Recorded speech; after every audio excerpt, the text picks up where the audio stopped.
And the thing is, this strike, it's been going on so long, I just don't know if I'll be back.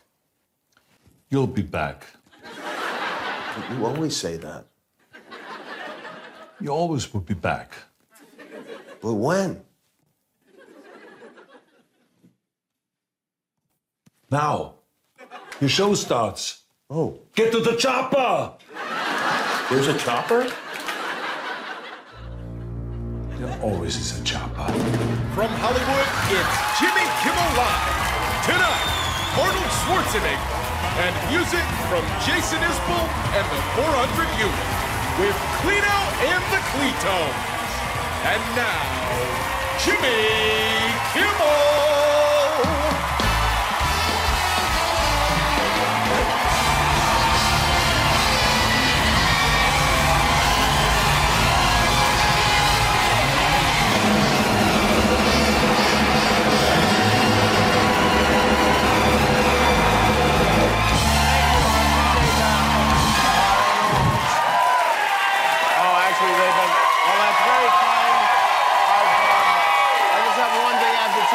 Because apparently while we're gone, they've been renting our studio out as a pickleball court. So, hey, guys, you can't play here anymore. You got to wrap it up. You got to take it somewhere else. I'm sorry, but you know what? Try James Corden's studio. He moved to England. Thanks. All right. Well, hi, everybody. Where do I stand? Here? Oh, yeah, that's right. I don't know if I can still do this.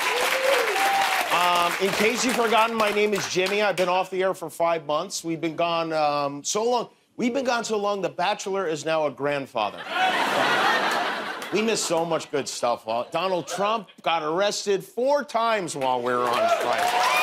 Once for the classified documents, once for interfering with the election, once for January 6th, and once for shooting Tupac, allegedly.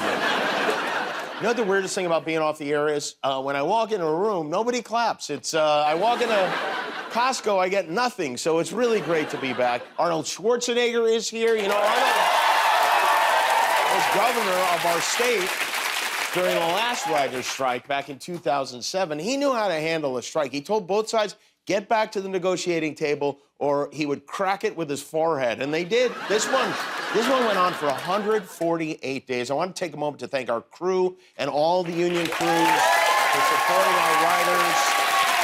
IATSE, the Teamsters Union, all refused to cross our picket lines, and we owe them for that. Thanks largely to them. This is a big win for the little guy and a big win for the chubby guy and the hairy dude and the weird girl who doesn't make eye contact, and for the 2 potheads in the Star Wars T-shirts that are too small for their bodies, and the guy who's too old to have a ponytail, and the lady whose cats each have their own Instagram page. We call them writers, and they are all back to work, thank goodness. And we hope that the actors and the auto workers and the healthcare workers all get the contracts they deserve too. I miss being here, I really did. I missed the writers, I missed the band, I missed all these guys, I missed our staff, I missed our crew, I missed our announcer, Lou. Lou, I missed you, and your hair looks great. I had a lot of time. I miss Guillermo, my security guard. Where is Guillermo, by the way? Oh, there. Oh, wow, Guillermo. Holy moly, did you go to prison and not tell me? Bring out the real Guillermo. Yes, I'm sorry, handsome Guillermo, but that's the Guillermo I miss. Hi, everybody. Even got taller.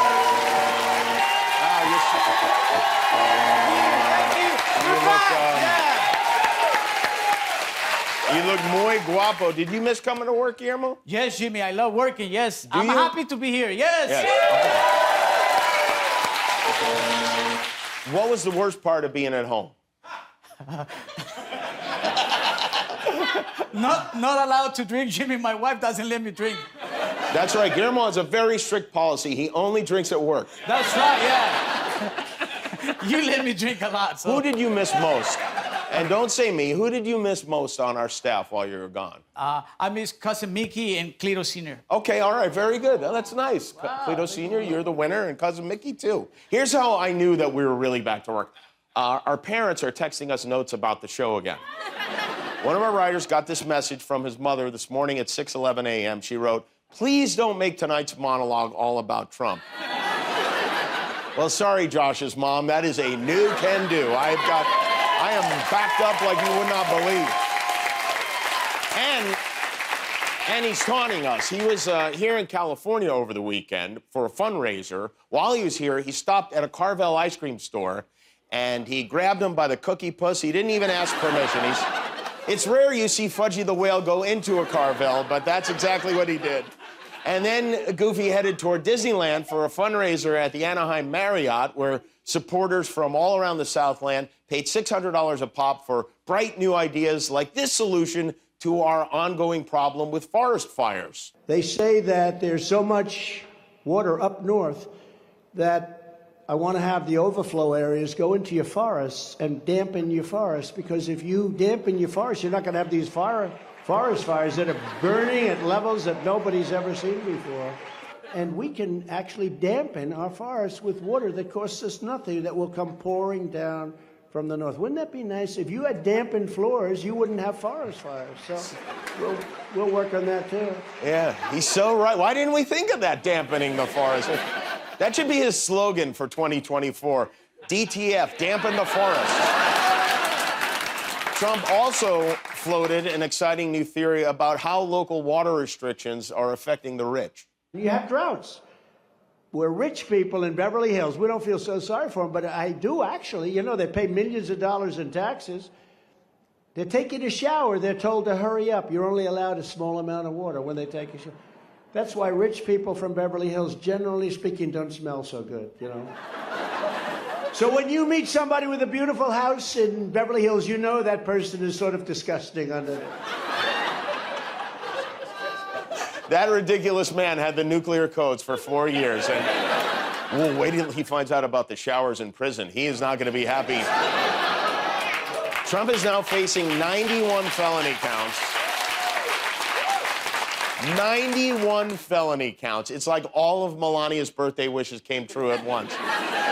Every time something happened in the news, I would get texts asking me if I was bummed we didn't have a show that night.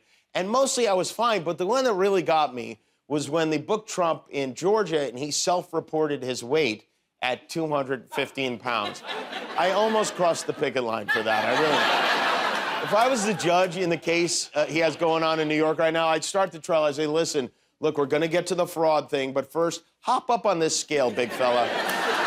If he's 215 pounds, that means he's 30 pounds lighter than his last physical. When he was president, he was 245 pounds, which means he's either lying or the colonel is now frying his chicken in Ozempic. I don't know. But this was interesting. They had to take a mugshot when they booked him.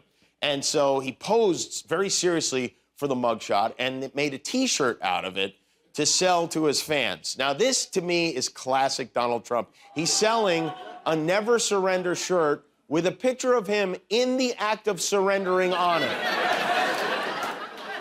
Trump has a lot of trial dates coming up. He was in court in Manhattan today for opening statements in the $250 million civil fraud case against him. The judge has already ruled he's liable because he inflated the value of his assets to get favorable terms on bank loans and insurance payments. And this is how he responded to those inflation allegations. They have one property that's worth anywhere from 50 to 100 times what this judge put down as a value. Put down a value $18 million, and the property's probably worth, could be anywhere from 50 to 100 times more than that. And a lot of those numbers could even be low. Only Donald Trump would inflate the value of his assets while on trial for inflating the value of his assets. It's unprecedented. This is like if R. Kelly walked up to the courthouse and started peeing on the stairs. Cameras were not allowed in the courtroom, but someone on the inside was able to score this incredible footage before the proceedings began. This is Letitia James, the Attorney General of New York, sitting right there. You can see Donald Trump sitting there next to his attorney, Christopher Kise, his lead counsel.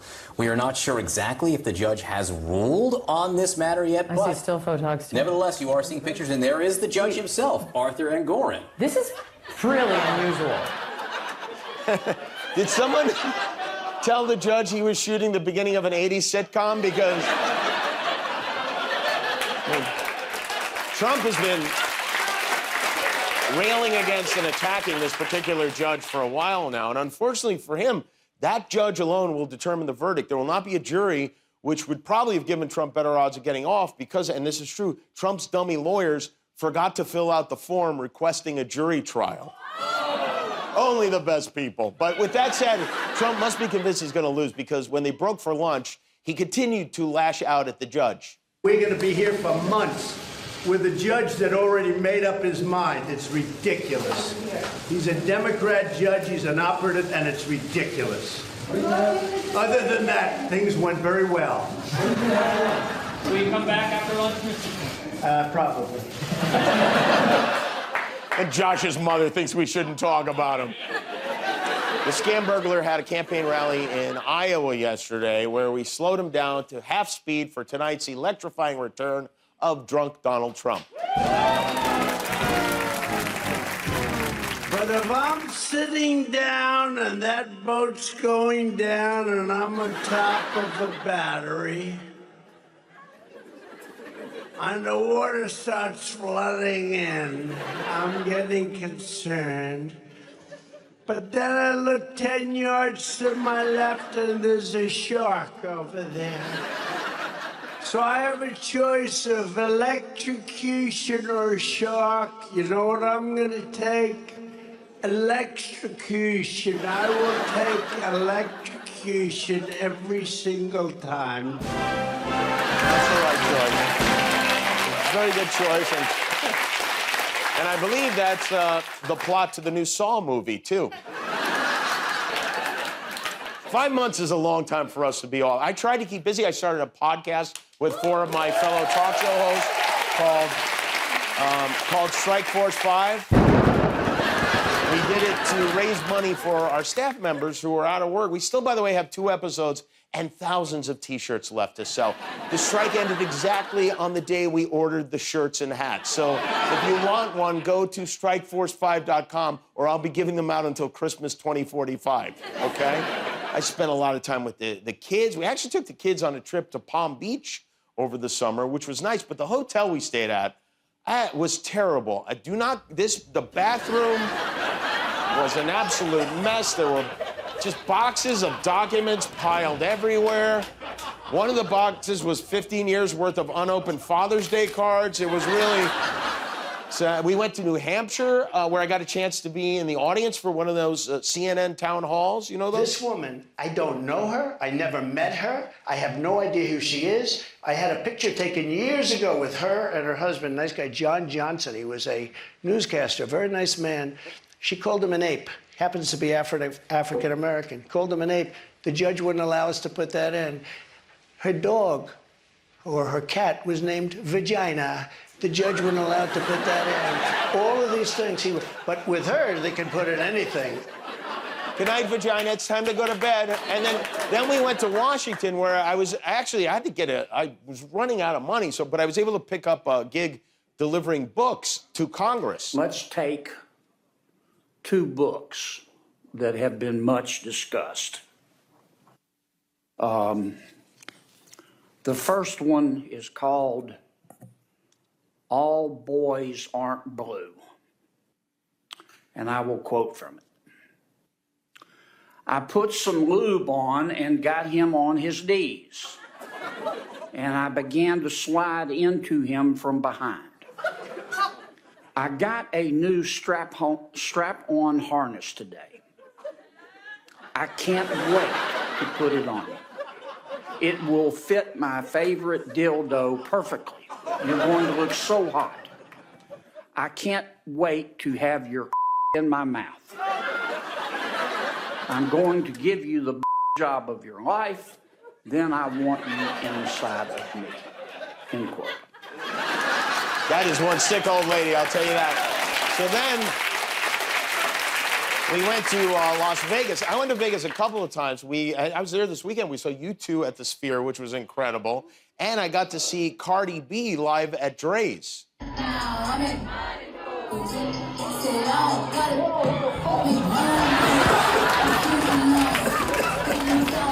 That's how I got COVID, I'm pretty sure. Now, did you guys hear about the incident involving Lauren Boebert at Beetlejuice? Turns out Lauren Boebert, a lot more fun than she seems. If you missed this story, Lauren Boebert was ejected from a performance of Beetlejuice the Musical in Denver for unruly behavior. She was singing loudly, she was vaping, and she was getting real handsy with her date. And someone we all know very well was there to witness this. The DCPA says she was vaping. Boebert's team denied that, said the haze was from fog machines in the show. That claim goes up in smoke when you see the video. The pregnant woman sitting behind Boebert told the Denver Post she asked her to stop vaping, and Boebert refused, before ushers returned and told Boebert she had to leave.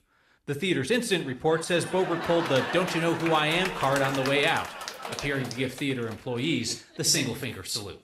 Oh, there's our little tequila juice. And probably the most unpleasant thing that happened to me away, and I wasn't even gonna bring this up, but we were traveling. I had the worst flying experience of my life.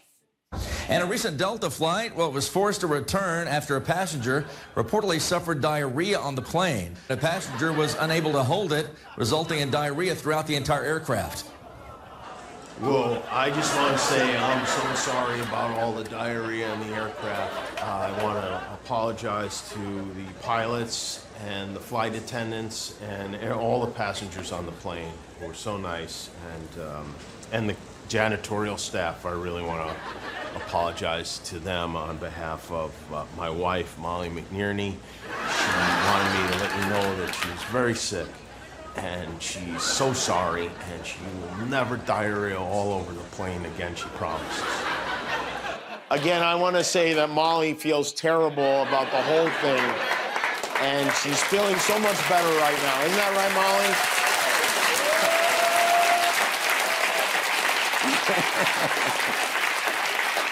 Next time you go before we leave the house, okay?